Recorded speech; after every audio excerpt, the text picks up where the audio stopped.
안녕하세요, 여러분. 오늘은 5월 19일입니다. 달력 한 켠에 그냥 스쳐 지나가기엔 너무 아까운 날이에요. 왜냐고요? 바로 오늘 1890년 이날 한 사람이 태어났기 때문입니다. 그리고 그 한 사람의 삶이 훗날 강대국들조차 고개를 젓게 만들 혁명과 전쟁과 독립의 역사를 만들어냈으니까요. 그 이름 호찌민. 베트남 사람들에게 그는 그냥 정치인이 아닙니다.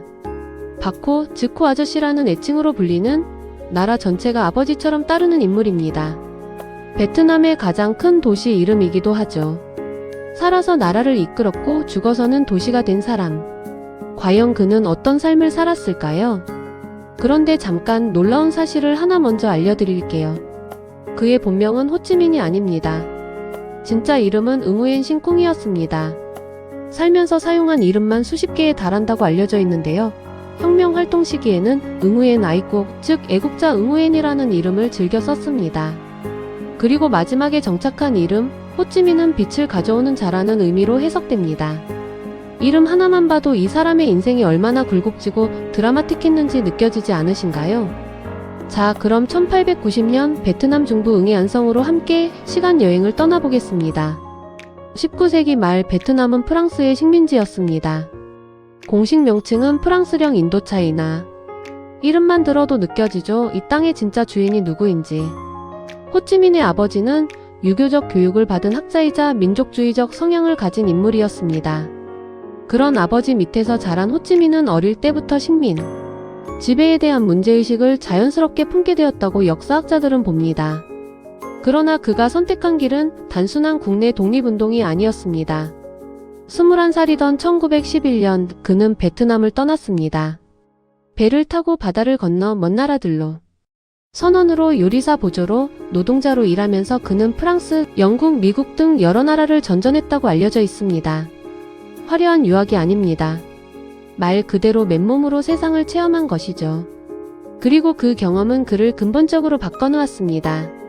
무엇을 깨달았을까요? 식민지의 서름을 겪는 나라가 베트남만이 아니라는 사실이었습니다. 런던의 뒷골목에서, 파리의 식당 주방에서 그는 억압받는 다양한 사람들을 만났습니다. 그러면서 그의 생각은 점차 베트남의 독립이라는 틀을 넘어 더 넓은 반제국주의와 세계 질서의 문제로 확장되어 갔습니다. 1919년 그는 역사의 무대에 처음으로 이름을 올립니다. 제1차 세계대전이 끝난 직후 파리에서 열린 파리 강화회의에서 그는 베트남의 자치와 독립을 요구하는 청원서를 제출했습니다.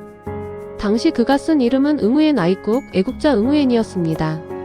물론 세계 열강들은 그 청원을 사실상 무시했습니다.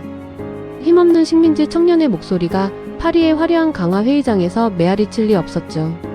하지만 이 사건은 베트남 독립운동의 역사의 중요한 기점으로 기록됩니다. 그리고 이 실망이 그를 다음 단계로 이끌었습니다. 눈길이 닿은 곳은 러시아 혁명이었습니다. 블라디미르 레닌의 민족자결 이론을 접한 호찌민은 그 안에서 자신이 찾던 해답의 실마리를 발견했다고 알려져 있습니다.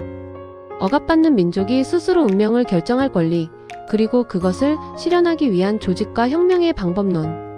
그는 마르크스주의와 민족주의, 반제국주의를 하나로 엮어나가기 시작했습니다.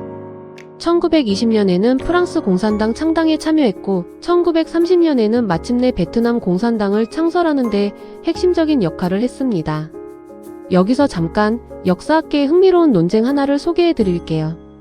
호찌민은 민족주의자였을까요? 아니면 공산주의자였을까요? 사실 이 질문은 오늘날까지도 역사학자들 사이에서 완전히 정리되지 않은 논쟁입니다. 한쪽에서는 그가 베트남의 독립이라는 민족주의적 목표를 위해 공산주의를 수단으로 활용했다고 봅니다. 다른 쪽에서는 그가 처음부터 국제공산혁명의 일부로 행동했다고 봅니다. 현대의 많은 연구자들은 이 두 가지를 명확히 구분하기 어렵다는 입장을 취합니다. 어쩌면 그의 삶 자체가 민족주의와 공산주의가 분리 불가능하게 뒤섞인 형태였는지도 모릅니다. 역사는 때로 깔끔한 정답보다 복잡한 인간의 이야기 자체가 더 흥미롭습니다. 그리고 1941년 결정적인 해가 찾아옵니다. 제2차 세계대전 중 일본이 프랑스 식민지였던 베트남을 점령하면서 기존 권력 구조가 흔들렸습니다. 이 혼란의 틈을 파고든 호치민은 베트남으로 귀국해 독립운동 조직 베트민, 즉 베트남 독립동맹을 결성합니다. 수십 년의 망명과 유랑을 끝내고 마침내 직접 행동에 나선 것이죠. 그리고 기다리던 순간이 왔습니다.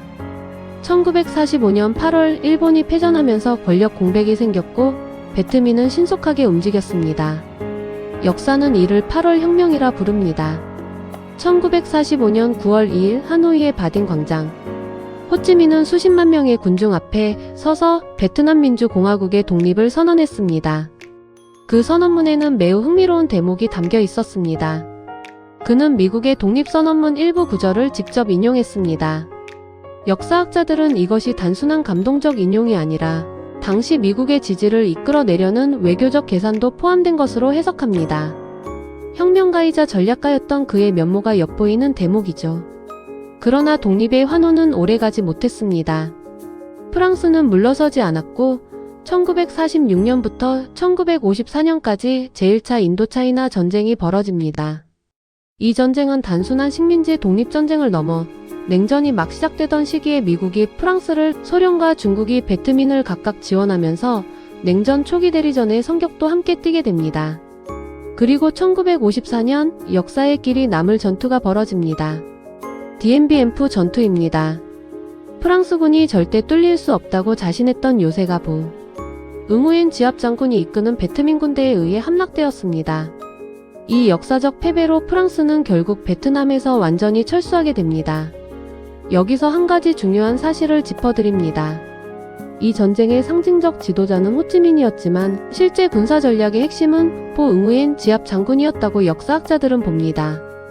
둘은 서로 다른 역할로 독립이라는 하나의 목표를 향해 달려간 것이죠.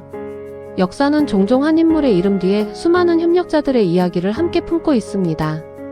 그렇다면 인간 호찌민은 어떤 사람이었을까요? 기록에 따르면 그는 매우 검소한 생활을 한 것으로 알려져 있습니다. 하노이의 웅장한 대통령궁 본관 대신 정원 한켠의 소박한 목조가옥에서 생활했다는 기록이 남아 있습니다. 베트남 사람들이 그를 바코, 즉호 아저씨라고 따뜻하게 부른 것도 이런 서민적 이미지와 무관하지 않습니다. 동시에 그의 통치에 대해서는 비판적인 역사적 평가도 분명히 존재합니다. 북베트남에서 시행된 토지개혁 과정에서 다수의 사람들이 처형되거나 박해를 받은 것으로 역사 기록에 남아있으며 일당 체제의 형성과 정치적 통제 문제는 오늘날에도 역사적 논쟁의 대상입니다. 윌리엄 드위커의 전기를 비롯한 주요 학술 연구들은 이 부분을 명확히 기록하고 있습니다. 그를 민족 해방의 영웅으로 보는 시각과 권위주의, 체제 형성에 책임이 있다고 보는 비판적 시각이 함께 공존하는 것, 그것이 호찌민이라는 인물이 지닌 역사적 복잡성입니다.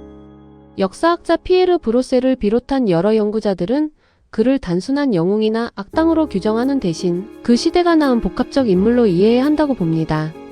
1969년 호찌민은 베트남 전쟁이 끝나는 것을 끝내보지 못한 채 세상을 떠났습니다.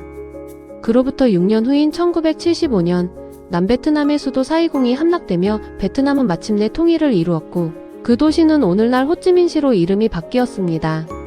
살아서 혁명을 이끌고 죽어서는 도시가 된 사람. 참 희한하고 드라마틱한 인생입니다.